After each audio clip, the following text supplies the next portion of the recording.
रूस राष्ट्रपति Vladimir Putin का गस्त भारत लगी गुरुत्वपूर्ण S-400 एयर डिफेन्स सिस्टम नहीं दुई देश मध्य बुझाणा भारत को रूस 2 किंबा 3टी S-400 एयर डिफेन्स सिस्टम जोगाइबा संभावना रही। S-400 एयर डिफेन्स सिस्टम लगी रूसर रोस्टेक फार्म 50% प्रजुक्ति हस्तांतर लगी प्रस्ताव देछि। दुई देश मध्य प्रतिरक्षा सहयोग बढ़िले 4896 मिसाइल वेरिएंट भी भारत में आसेम्बल हो पारिबो। भारत डायनामिक्स लिमिटेड 4896 को आसेम्बल करिबो।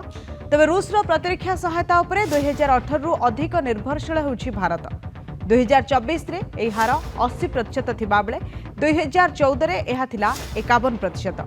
2024 रे एहा होइथिला 77%।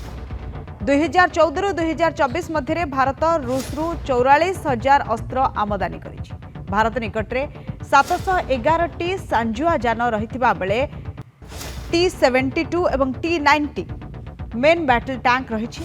सेहिपरि भारतीय वायुसेना निकटरे रहिछि 31टी रूसीय विमान जोंथरे रहिछि Su-30 MiG-29 SI-17 सेहिपरि 60टी नौसेना अस्त्र भी रूस ठरु पाइछि भारत। वर्तमान भारत निकट रही 6टी S-400 एयर डिफेन्स सिस्टम। सेपरी भारत और रूस मिलित भाव Amethi AK-203 gas operated assemble rifle निर्माण प्लांट करने लगी योजना करिसेंति।